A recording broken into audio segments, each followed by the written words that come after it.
La hausse de la taxe sur le carburant sera bien mise en œuvre au 1er janvier. Sans doute de quoi renforcer le mouvement des Gilets jaunes qui continue en ordre dispersé aux 4 coins de la France. Le dernier appel à manifester samedi prochain sur les Champs-Élysées à Paris a été maintenu par les messagers des Gilets jaunes reçus hier soir pendant près de 2 heures au ministère de l'Énergie. Aujourd'hui, moi, le sentiment qu'on a aujourd'hui, c'est que non, il n'y a pas de réelle envie d'améliorer le sort des gens. C'est vraiment le profond sentiment qu'on a eu aujourd'hui. En fait, le souhait de tous les Gilets jaunes, c'est de continuer chaque samedi comme ça aux Champs-Élysées et après de continuer aussi comme toutes ces personnes qui sont sur le terrain toute la nuit et toute leur journée, qui font un travail de fou. Eux, ils sont là pour la continuité du mouvement et le samedi, c'est vraiment plus pour le nombre de personnes qui va se réunir en une seule journée.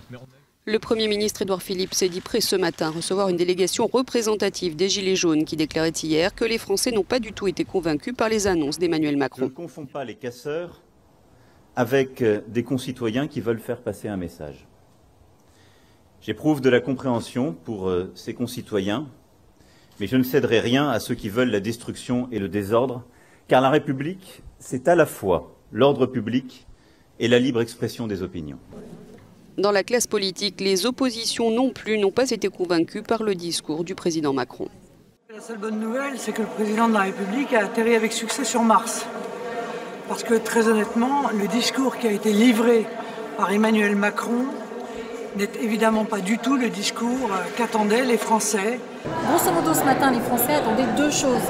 Une réponse sur le pouvoir d'achat et une réponse en direction des Français qui n'ont pas d'autre choix que prendre leur véhicule pour aller travailler. À ces deux questions, il n'a répondu par rien du tout.